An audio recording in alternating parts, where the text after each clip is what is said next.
రేవంత్ రెడ్డి అధ్యక్షతన ఇవాళ సచివాలయంలో సాయంత్రం 4 గంటలకు కేబినెట్ సమావేశం కానుంది. భేటీలో భాగంగా మంత్రివర్గం పలు అంశాలపై కీలక నిర్ణయాలు తీసుకునే అవకాశం ఉంది. రైతు భరోసా విధి విధానాలు నేటి సమావేశంలో ఖరారు చేయనున్నట్లుగా తెలుస్తోంది. చర్చలు సంప్రదింపుల తర్వాత కేబినెట్ సబ్ కమిటీ రైతు భరోసాపై విధి విధానాలను రూపొందించింది. మేరకు పంట వేసిన వారందరికీ పంట పెట్టుబడి సాయం ఇవ్వాలని సూచించింది. అదేవిధంగా రైతు కూలీలకు ఏడాదికి 12,000 రూపాయలు ఇచ్చేందుకు కేబినెట్ ఆమోదం తెలపనుంది.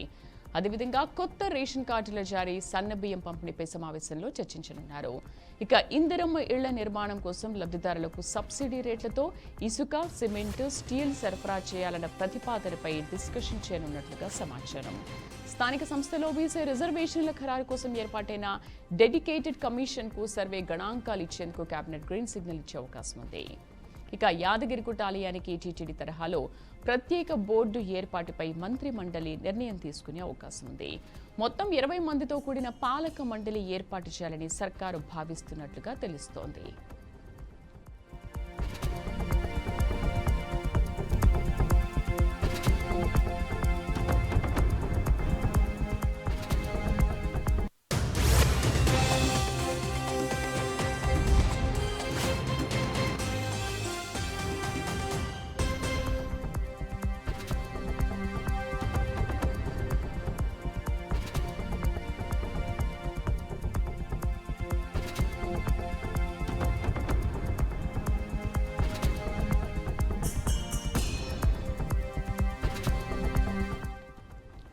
ఇక తెలంగాణ కేబినెట్ భేటీకి సంబంధించి పూర్తి సమాచారం మా కరెస్పాండెంట్ మహేందర్ అందిస్తారు. మహేందర్, తెలంగాణ కేబినెట్ భేటీలో నేను చెప్పిన ఈ అంశాలన్నింటిలో ముఖ్యంగా వేటిపైన ప్రధానంగా ప్రభుత్వం ఫోకస్ చేయనుంది?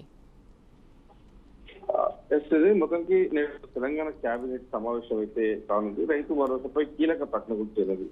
అయితే ముఖ్యమంత్రి రేవంత్ రెడ్డి అధ్యక్షతన అయితే ఈ రోజు తెలంగాణ కేబినెట్ జరుగుతుంది. మరి దీనిపైన ఎలా ఉండబోతుంది, కేబినెట్ నిర్ణయాలు ఎలా ఉండబోతున్నాయి ఉత్కంఠ అయితే మన పరిస్థితి.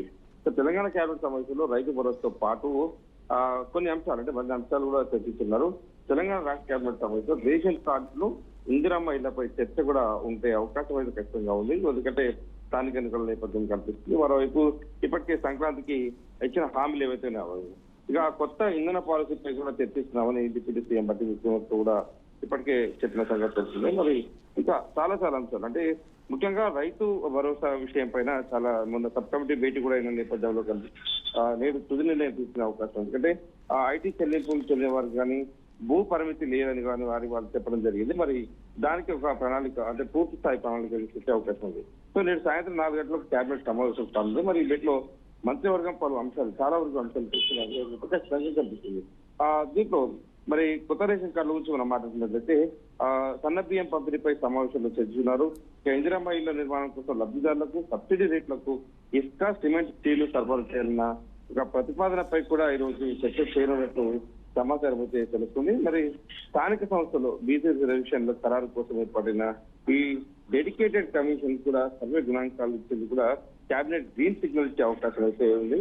అలాగే యాదగిరిగుట్ట ఆలయానికి టీటీడీ తరహాలో ఒక స్పెషల్ బోర్డు అంటే ప్రత్యేక బోర్డు ఏర్పాటుపై కూడా నేడు కేబినెట్ మీటింగ్ లో మంత్రిమండలి నిర్ణయం తీసుకునే అవకాశం అయితే కనిపిస్తుంది. మొత్తం 20 మందితో కూడిన ఈ పాలక మండలి ఏర్పాటు సర్కార్ భావిస్తుందని తెలుస్తుంది. అంటే యాదగిరి తెలంగాణకు ఆంధ్రప్రదేశ్ తిరుమల దేవస్థానాలకు తెలంగాణకు యాదాద్రి జిల్లాకు సో దీనిపైన ఒక ప్రత్యేక మండలి ఏర్పాటు చేయాలి. అంటే దీంట్లో 20 మందితో కూడిన పాలక మండలి ఏర్పాటు చేయాలని కూడా ప్రభుత్వం భావిస్తున్న పరిస్థితులు. దీంతో ఆదాయం కూడా దేవాదాయ ఆదాయం కూడా ఖచ్చితంగా అనిపిస్తుంది. సో మొత్తంగా ప్రధానంగా దీంతో రైతు భరోసా పైన ఎక్కువగా ఉండే అవకాశం ఉన్నట్టుగానే తెలుస్తుంది. Right Mahender, thank you.